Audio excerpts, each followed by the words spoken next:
Hello and welcome to On Leading with Greatness. I'm Jim Salvucci of Guidance for Greatness. This week's installment, you got a lot of nerve.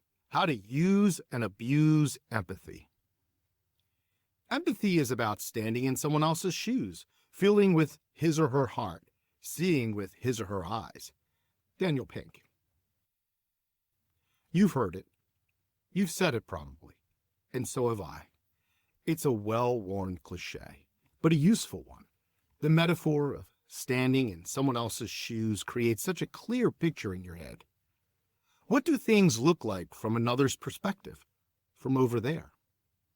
If you really want to dive deep, try pointing those strange shoes in your gaze at yourself and see how you look from this other person's perspective. Yowza! Most leadership advice suggests that empathy is a key component to effective leadership, and I won't disagree. Leaders empathize to improve their ability to communicate and to compromise. Being more fully aware of what others are thinking, feeling, and experiencing and why allows leaders to connect. Such connection builds and strengthens relationships, which form the pumping heart of leadership.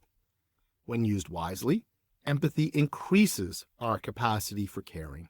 It can spark us to feel compassion and to lend a hand. Leaders use empathy to build better teams. Leaders model empathy for others simply by practicing it. They also guide others to be more empathetic. This effort bakes empathy into the culture, which makes the whole organization more functional. After all, if you lack empathy, that basic ability to understand how others operate, how can you develop effective teams? All true, and I stand by it. But empathy is not inherently good. Empathy can be a component of morality, but it's not moral in itself. For instance, if you empathize with someone doing harm, you potentially become complicit in that harm. We see it all the time.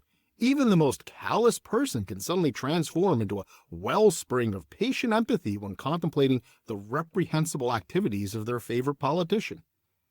Some people even empathize to condone the bad behavior of bosses. You must understand, they proclaim, she's having a hard day, week, year, lifetime, ancestral bloodline. Everyone is entitled to a rough patch, to be sure. I've had plenty. I also acknowledge that my leadership lapsed during those times. I was not a good leader, although I think I stayed well above the level of crappy boss. My point is that how and why you apply and express empathy is just as important as whether you have the potential for empathy at all. Not all empathy is equal. Positively empathetic. One of the most powerful expressions of empathy exists in a song, Bob Dylan's Positively 4th Street. The 1966 lyrics open with an outcry of pure bitterness, like a mouthful of battery acid. You got a lot of nerve to say you are my friend. When I was down, you just stood there grinning. I wish I could say Dylan's mood improves from there, but every verse of this 4-minute diatribe drips caustic resentment. For instance, don't let this little blast of seeming empathy that appears toward the end deceive you. And now I know you're dissatisfied with your position and your place. Wow, has Dylan sloughed off his own bitterness enough to recognize and acknowledge this other person's bitterness? Perhaps they can be fast fellows bonding over their shared acrimony. Oh, but then he quickly adds, don't you understand? It's not my problem. Empathy offered, empathy denied. Despite all this nastiness, a perfect articulation of empathy explodes into the song in the penultimate verse. I wish that for just one time you could stand inside my shoes, and just for that one moment I could be you. It's such a stirring notion that it repeats himself in the opening of the final verse. Yes, I wish that for just one time you could stand inside my shoes. But Dylan can't seem to wrap up the song without a fatal jab. You'd know what a drag it is to see you. If you're willing to overlook the spite, you'll see these lines perfectly portray empathy, at least in the technical sense. You stand here, and I stand there, so that we can see ourselves from each other's point of view. This full-on adoption of another's perspective constitutes empathy, but only to set up the ending's vicious twist. Notice that Dylan never truly seeks to see himself from the other's point of view. Not at all. Instead, he wants the other person to feel empathy for Dylan, to discover how miserable Dylan feels at the mere sight of this person. In fact, Dylan's game of switcheroo attempts to force empathy on another while experiencing none himself. It's a non-consensual imposition, reverse or anti-empathy booby-trapped with a landmine of an insult. The morality of empathy. Dylan's song really gets to the heart of various potentials of empathy. Again, empathy, no matter how critical to good relationships and leadership, is neither moral nor immoral in itself. We can see from Dylan's lyrics that how one deploys empathy alone determines its moral caliber. Furthermore, as Dylan indicates, empathy can be imposed, or maybe a better word is extracted. This is what happens when someone excuses a boss's bad behavior with a strident, "You have to understand." Do I? Why? Why should I have to stand in the boss's shoes if the boss, being a boss, won't do the same for me? Even Dylan, at his bitterest, proposed an even exchange of footwear. In contrast, leaders seek to empathize first. Then maybe they'll ask for understanding. But one-way, bottom-up enforced empathy is not the only means to abuse it. Some bosses can genuinely empathize, just not for the better. Leaders, as opposed to bosses, empathize to come to an understanding, to discover the best in people, and to establish relationships that will result in compromise and collaboration. In contrast, while most bosses don't or can't empathize, many bosses who empathize do so to find advantage. You've probably seen this yourself, the boss who truly grasps where their team members are coming from, only to use it against them. This effort can take a variety of forms, which are generally indistinguishable from gaslighting and other forms of bullying.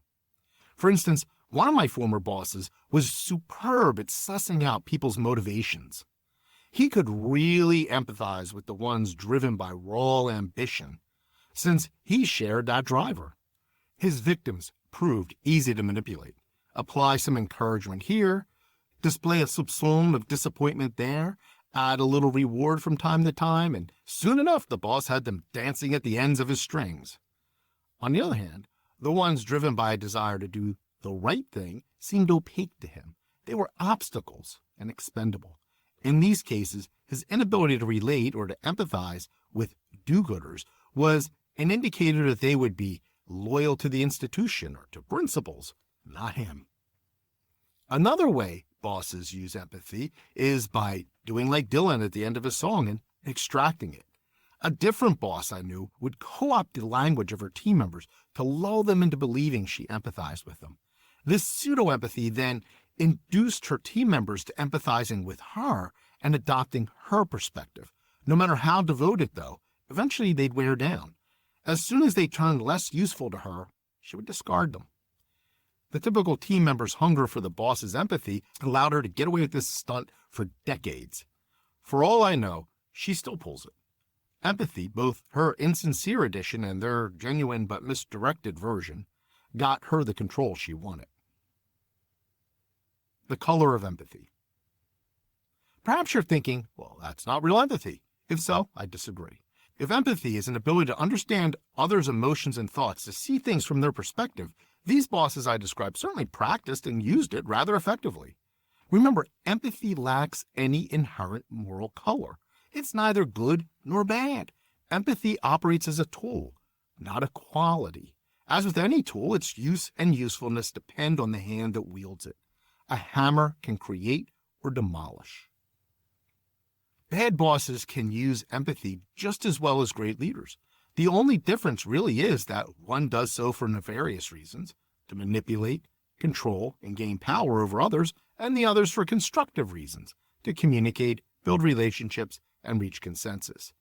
Of course, Not all bosses are even capable of practicing empathy, but all leaders must be to some degree. They do it all the time for the reasons I mentioned. Let me leave you on a more positive note, lest you think Dylan was an utterly unempathetic jerk. Here's another, perhaps more satisfying taste.